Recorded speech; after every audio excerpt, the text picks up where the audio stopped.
नमस्ते दोस्तों। मेरा नाम संजय है और आज हम कक्षा 11 के रसायन विज्ञान का अध्याय 1 जो कि है रसायन विज्ञान की कुछ मूल अवधारणाएं पार्ट 1 के विषय में अध्ययन करेंगे। इस वीडियो में हम जो टॉपिक पढ़ने वाले हैं वो इस प्रकार हैं: रसायन विज्ञान का विकास, रसायन विज्ञान का महत्व, द्रव्य की प्रकृति एवं द्रव्य का वर्गीकरण। तो सबसे पहले हम समझते हैं कि रसायन विज्ञान क्या होता है। रसायन विज्ञान अणु और उनके रूपांतरण का विज्ञान है। यह न केवल 100 तत्वों का विज्ञान है, अपितु उनसे निर्मित होने वाले असंख्य प्रकार के अणु का भी विज्ञान है। रसायन विज्ञान का विकास। रसायन का अध्ययन केवल इसके ज्ञान के लिए नहीं किया गया, अपितु यह दो रोचक वस्तुओं की खोज के कारण उभरा। ये इस प्रकार थी: पहला है पारस पत्थर जो लोहे और तांबे जैसी धातुओं को सोने में बदल सकता हो, और दूसरा है अमृत जिससे अमरत्व प्राप्त हो जाए। इस प्रकार की धारणाओं को लेकर ही रसायन विज्ञान का विकास हुआ था।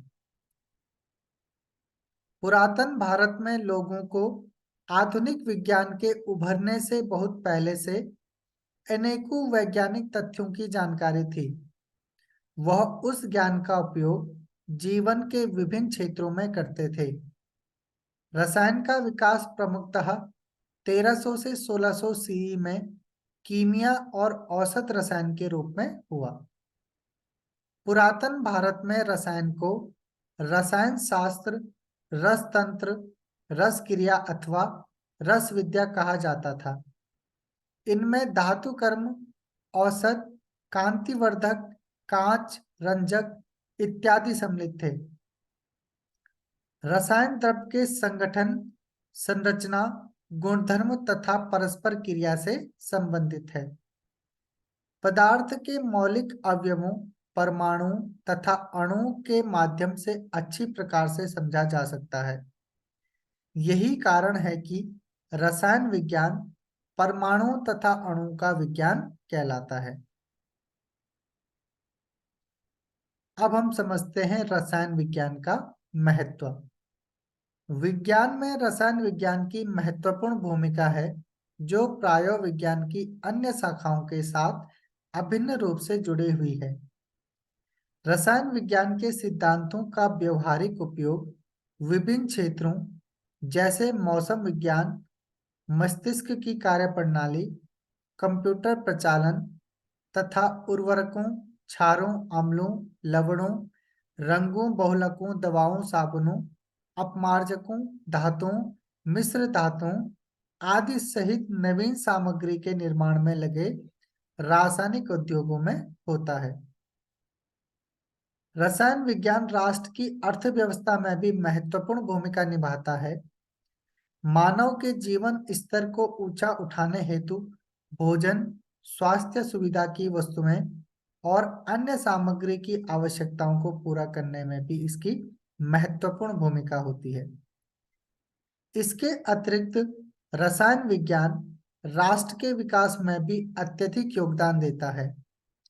रासायनिक सिद्धांतों की बेहतर जानकारी होने के बाद अब विशिष्ट चुंबकीय, विद्युतीय और प्रकाशीय गुणधर्म पदार्थ संश्लेषित करना संभव हो गया है, जिसके फलस्वरूप अतिचालक सिरेमिक, सुचालक बहुलक, प्रकाशीय फाइबर जैसे पदार्थ संश्लेषित किए जा सकते हैं। अब हम समझते हैं द्रव्य की प्रकृति क्या होती है।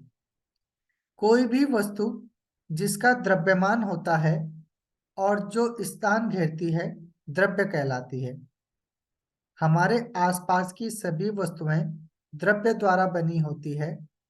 उदाहरण के लिए पुस्तक, कलम, पेंसिल, जल, वायु सभी जीव आदि द्रव्य से बने होते हैं, क्योंकि इनका द्रव्यमान होता है और ये स्थान को घेरने का काम करते हैं। द्रव्य की अवस्थाएं। द्रव्य की तीन भौतिक अवस्थाएं संभव हैं: ठोस, द्रव और गैस। ठोस में जो अवयवी कण होते हैं ये एक दूसरे के बहुत आसपास होते हैं एवं क्रमबद्ध रूप में लगे होते हैं, जबकि द्रव में अवयवी कण ठोस की तुलना में दूर दूर होते हैं और गैस के जो अवयवी कण हैं वो ठोस और द्रव की तुलना में अत्यधिक दूरी पर होते हैं, जो कि यहाँ पर इस प्रकार प्रदर्शित किया गया है। ठोसों में कण एक दूसरे के बहुत पास क्रमबद्ध रूप से व्यवस्थित रहते हैं। ये बहुत गतिशील नहीं होते हैं। द्रव में कण पास पास होते हैं, फिर भी ये गति कर सकते हैं, लेकिन ठोसों या द्रवों की अपेक्षा गैसों में कण बहुत दूर दूर होते हैं। वे बहुत आसानी से तेजी से गति कर सकते हैं। कणों की इन व्यवस्थाओं के कारण द्रव्य की विभिन्न अवस्थाओं के निम्नलिखित अभिलक्षण होते हैं। ठोस का निश्चित आयतन और निश्चित आकार होता है, जबकि द्रव का निश्चित आयतन होता है परंतु आकार निश्चित नहीं होता है। वह उसी पात्र का आकार ले लेता है जिसमें उसे रखा जाता है। गैस का आयतन या आकार कुछ भी निश्चित नहीं रहता है। गैस भी उस पात्र के आयतन में पूरी तरह फैल जाती है जिसमें उसे रखा जाता है। ताप और दाब की परिस्थितियों के परिवर्तन के द्वारा द्रव्य की इन तीन अवस्थाओं को एक दूसरे में परिवर्तित किया जा सकता है। अब उदाहरण के तौर पर ठोस को गर्म करने पर यह द्रव में परिवर्तित हो जाता है और द्रव को भी गर्म करने पर यह गैस में परिवर्तित हो जाता है। इसी प्रकार गैस को ठंडा करने पर यह द्रव में और द्रव को ठंडा करने पर यह ठोस में परिवर्तित हो जाता है। अब हम समझते हैं द्रव्य का वर्गीकरण।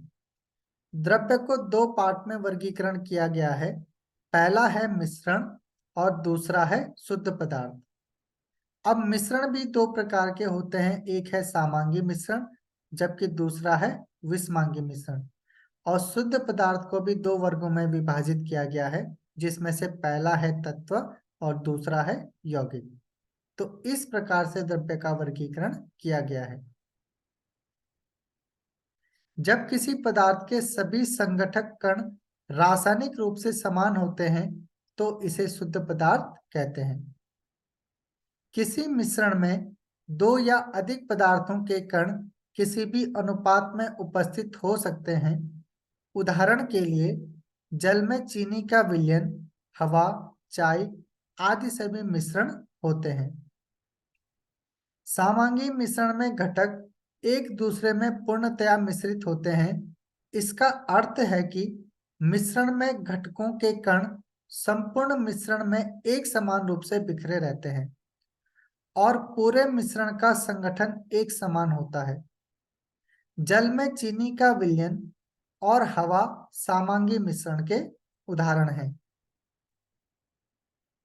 विषमांगी मिश्रण का संगठन पूरे मिश्रण में एक समान नहीं होता है। कभी कभी तो विभिन्न घटकों को अलग अलग देखा जा सकता है। उदाहरण के लिए चीनी और नमक तथा दाल के दानों और गंदगी के कणों के मिश्रण विषमांगी मिश्रण है। जिनमें एक ही प्रकार के कण होते हैं वे तत्व कहलाते हैं और ये कण परमाणु या अणु हो सकते हैं। सोडियम, हाइड्रोजन, ऑक्सीजन, तांबा, चांदी आदि तत्वों के कुछ उदाहरण हैं। जब भिन्न तत्वों के दो या दो से अधिक परमाणु एक निश्चित अनुपात में संयोजित होते हैं तब यौगिक का एक अणु प्राप्त होता है।